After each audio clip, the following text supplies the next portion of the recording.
botões, apertou várias vezes. Estamos ao vivo. Gente, o programa ao vivo não tem como cortar. Nós estamos ao vivo no YouTube.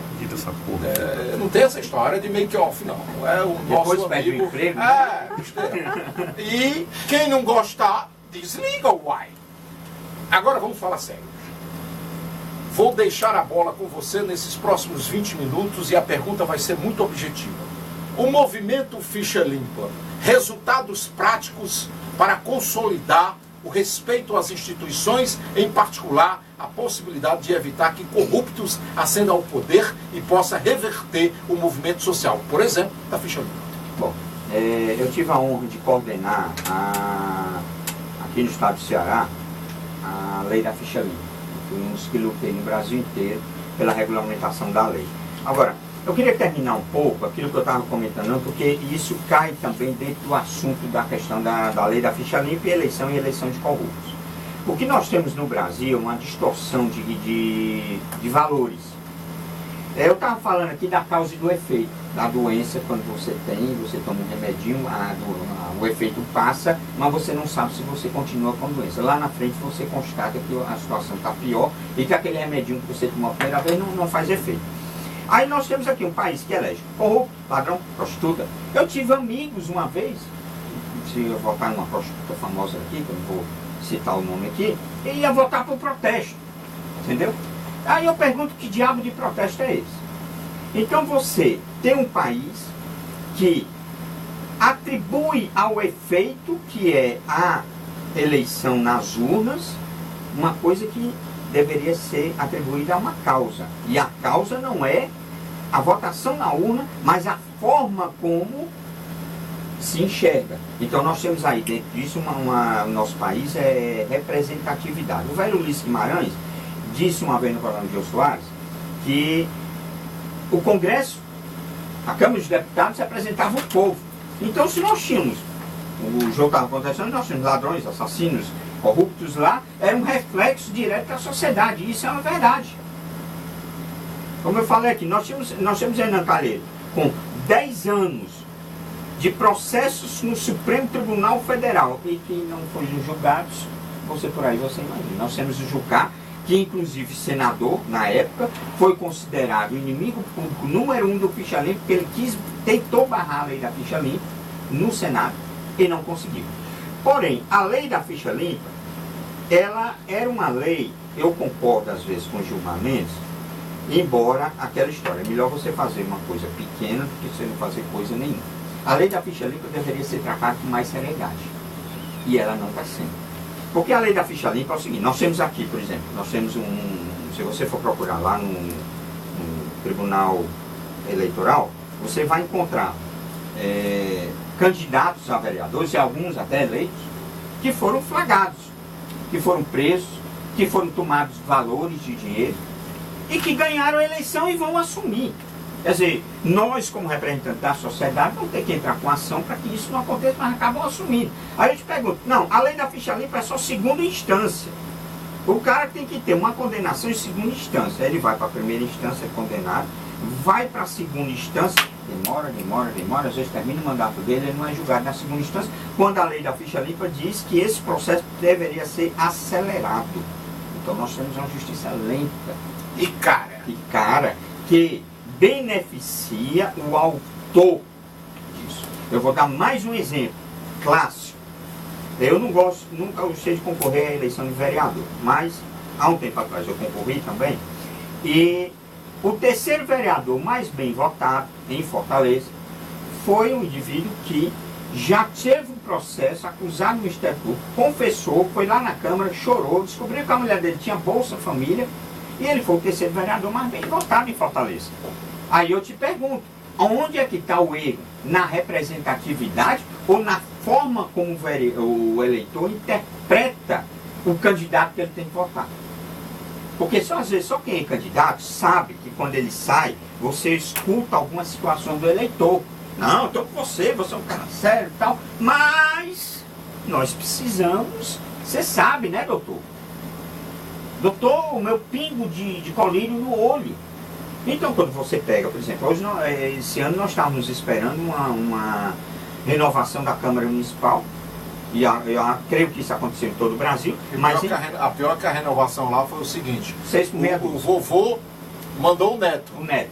Que o neto vai pensar como o vovô. Exatamente. Legal essa renovação. Você troca 6 por meia dúzia.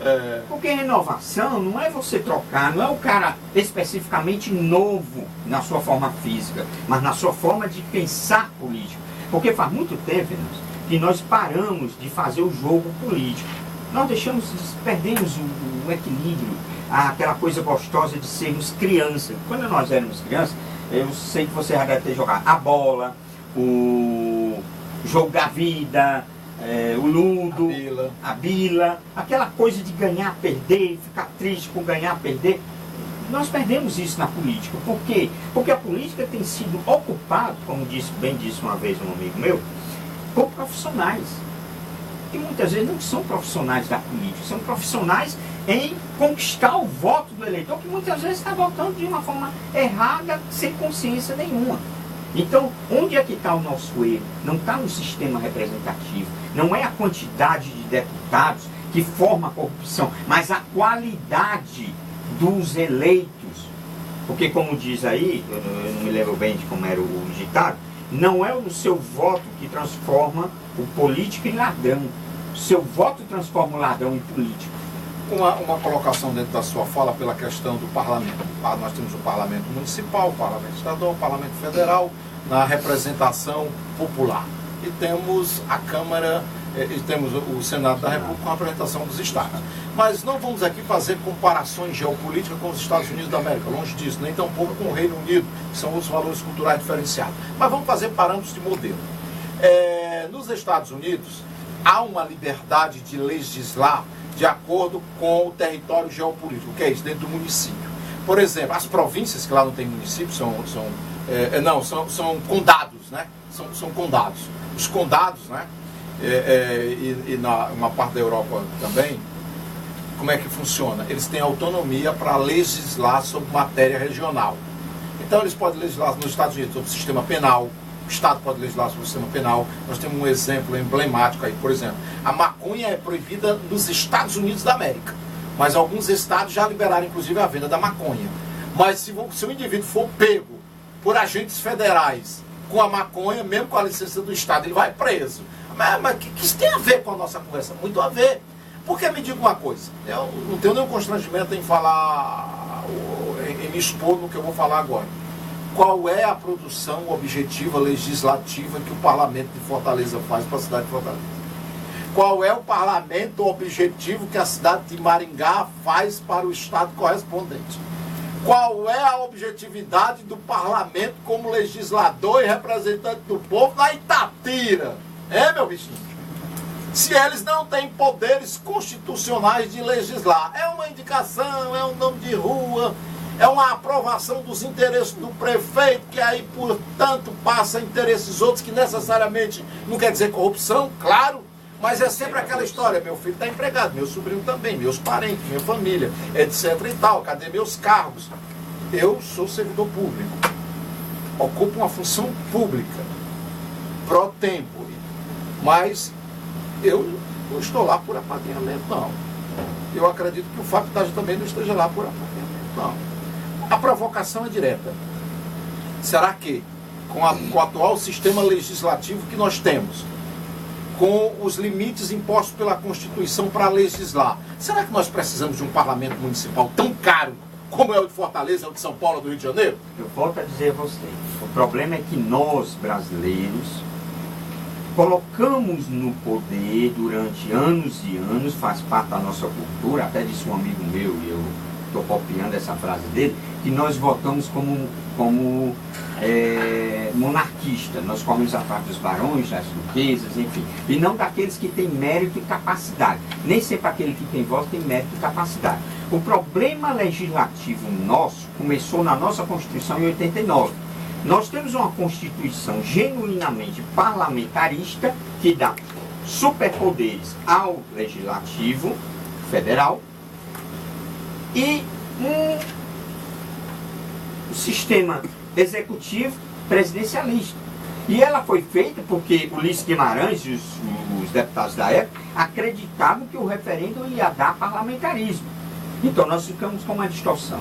Não existe federalismo no Brasil, porque o federalismo existe na nossa Constituição, mas não tem um deputado que cobrasse isso.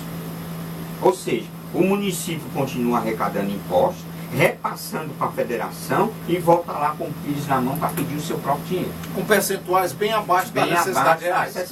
E além de que fica à mercê do jogo de interesses políticos partidários. E se o presidente é de um partido e você é de outro adversário, esse presidente pode dificultar, ou não diria, o governo pode dificultar a sua vida como prefeito. E geralmente isso acontece. E Fortaleza teve um dos mais expressivos representantes do municipalismo, que foi vice-prefeito da professora Maria Luísa, que foi o intelectual Américo Barreiro. Era o professor Américo, que ele defendia a autonomia municipalista. Exatamente. E a autonomia municipalista, não sei se eu estou equivocado, não acredito que o raciocínio lógico é esse, chegou, mas de forma diferenciada. Município, tu tens a responsabilidade de fazer. Ok, mas o dinheiro que tu recebe, tu me dá, que eu vou te devolver o que eu penso que tu tem direito. Você diz isso aí na parte orçamentária. Nós vamos para a parte legislativa. A Constituição dá esses poderes quando ela diz que ela é uma federação. Sim. Então, se ela é federação, por que não cobrar? Por que nenhum deputado até hoje foi lá naquela tribuna, fez um projeto de regulamentação? Seria uma lei complementar. A lei complementar que não existe no Brasil, porque eles têm preguiça. Poder o processo legislativo suplementar do município. Exatamente. Cadê a federalização que existe na nossa Constituição? Nenhum deputado faz isso. Você for pegar as leis orgânicas dos estados como é que chama aqui? A lei orgânica dos estados e as leis orgânicas do município. Lei orgânica do município, né? Não, a Constituição Estadual e a lei orgânica do município. Todas elas são cópias, basicamente, da Constituição.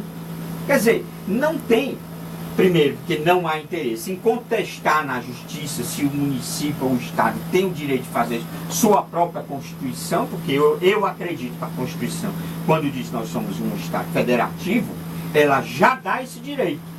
Bastava que alguém lá contestasse isso. Mas não, eles não querem ter trabalho. Vamos na onda vamos deixar do jeito que está para ver como é que fica. E nós perdemos a essência do jogo político, daquele gostoso jogo político. Que hoje eu estou por cima, amanhã você está por cima, que hoje eu sou vitorioso, amanhã eu sou derrotado. Isso faz parte do jogo, isso é política, isso é democracia. Quero aproveitar aqui para cumprimentar o nosso amigo Fábio Taja, que é narcisista, você sabia disso? Sim. Extremamente narcisista, está agora cumprindo aqui ao vivo a nossa programação e ele bate foto somente dele para jogar nas redes sociais. Se ele fosse bonito, hein? Ele apanha, ele de vez em quando é uma surra. De quem? De mulheres, né? Ele é uma surra de ciumada por causa dos seus maridos, não, né? Vai ser outra história. Senhoras e senhores, é o garanhão da diretamente dos estúdios da Associação Cearense de Jornalistas do Interior, hoje com a presença do jornalista Fernandes, filho, né? Mas que pergunta idiota que eu ia fazer. Você é filho porque é filho do seu pai? Esse é filho do Fernandes, não, né? Aquelas tradições. Ele é filho do Fernandes? Não, eu sou filho do Fernandes, eu não sei se é o Fernandes que você está dizendo. É o Fernandes jornalista? Não. Tá certo, porque é quase tudo da mesma idade, são dois garotões, né? Eu comecei junto com o sindicato daqueles correspondentes, né?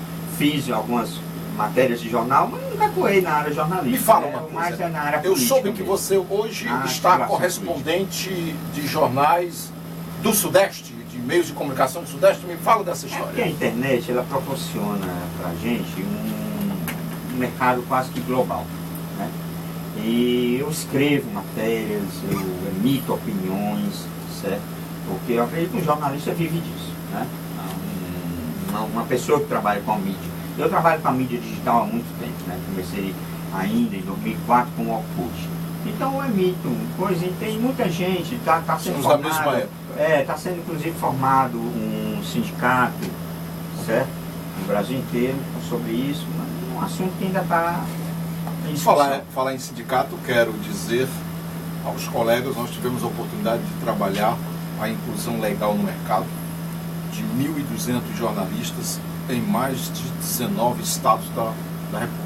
Tá? Esse movimento começou, na verdade, quando nós acessamos a uma decisão, um recurso extraordinário do Supremo Tribunal Federal, que considerou inconstitucional não a lei que regulamenta hoje as atividades de jornalista, mas o artigo 4º, me parece que o inciso 5º, que estava impondo a exigência de um diploma de nível superior. E em 2009, em São Paulo, foi concedida pela magistrada Carla, e alguma coisa, não recordo agora, mas sei que o nome dela é Carla, Sua Excelência deferiu uma liminar numa ação civil pública do Ministério Público Federal e cortou a obrigatoriedade do diploma. A categoria de jornalistas recorreu, a federação recorreu para o Tribunal Regional Federal daquela região, que cassou a liminar da magistrada. O Ministério Público Federal, em recurso extraordinário, recorreu para o Supremo Tribunal Federal e em 2000, foi 2000 a liminar, né? Foi em 2000 a liminar.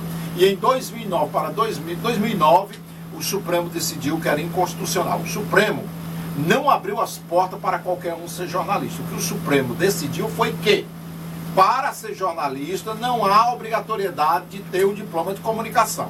Aí, os excelentíssimos, e assim que eu vou tratá-los pelo respeito que eu tenho por eles, e tenho mesmo esse respeito, mas não aceito, e hoje nós somos um grupo, nós não aceitamos, nós decidimos nos rebelar.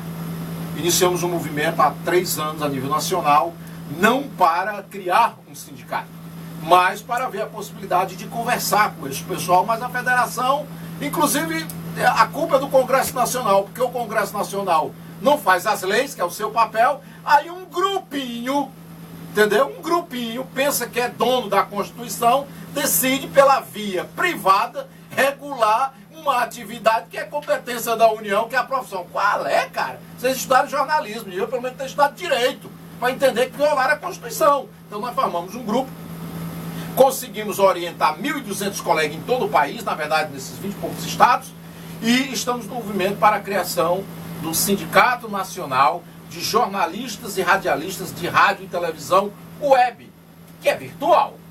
E aí nós já estamos implantando a comissão, já participamos de várias reuniões ainda não formais com alguns juristas, inclusive representantes do Ministério Público, porque nós estamos nos preparando para interpor uma ação civil pública para proibir, para que a gente peça à Justiça Federal que proíba o sindicato de fazer o que eles estão fazendo. Eles estão proibindo o cidadão jornalista que tem um registro profissional, tá certo? Se você quiser ser sindicalizado, ele diz que você não pode ser sindicalizado, não, porque você não tem diploma. Esqueceram, tem um registro profissional. E sindicato, eles estão alegando que o sindicato não é obrigado a associar, associa quem quiser, negativa, nós somos uma categoria. Então, tudo bem, vamos fazer um acordo, aproveita aqui para fazer no ar, fiquem com o seu pessoal que tem diploma de jornalistas, e nós que temos outros diplomas, que eu tenho vários, você pode ir lá no CNPq, colocar meu nome, César Augusto Venâncio da Silva, você vai ver, você confirma, os documentos são legítimos, são legais. Nós temos diplomas, não de bacharéis em jornalismo, mas temos outros diplomas, como você, como muitos outros que estão aqui na comunicação. Então eu faço o seguinte, deixa a gente em paz. Nós vamos tocar o nosso sindicato para frente e a vida continua. E na verdade eu quero até pedir desculpa ao nosso convidado, porque hoje a mídia diz o seguinte: o voto distrital é na mídia e nos meios políticos brasileiros sinônimo de sistema eleitoral de maioria simples. Na Inglaterra e nos Estados Unidos se utiliza o sistema esse sistema de voto. E dizem, por sinal, que no Brasil ele não seria interessante. E eu volto a bater na mesma tecla. Disse o nosso nobre colega convidado, e eu respeito a opinião dele, mas quero democraticamente divergir, embora a polêmica venha para o terceiro bloco, é relativa à seguinte posição. Meu querido cidadão tira 1.200 votos. Eu já entendi a posição de Vossa Excelência. O ilustre colega diz assim: César, é uma questão da qualidade da representatividade. Então vamos reestudar esse sistema. Porque eu não acho legítimo, por exemplo, como nos Estados Unidos, porque eu falei no programa hoje, antes de entrar nesse programa, em um outro programa nas redes sociais, eu falei o seguinte: eu acho uma farsa essa democracia americana, cara. Passaram um ano gastando dinheiro do contribuinte com mais de 1.800 candidatos, tá certo? Fazendo uma história, o cidadão vai lá, vota, depois vai um grupinho econômico lá atrás e diz: não, nós não gostamos de não, vamos pro Trump. Aí eu vou fazer uma pergunta e uma suspeita, talvez até leviana. Mas não estou afirmando, estou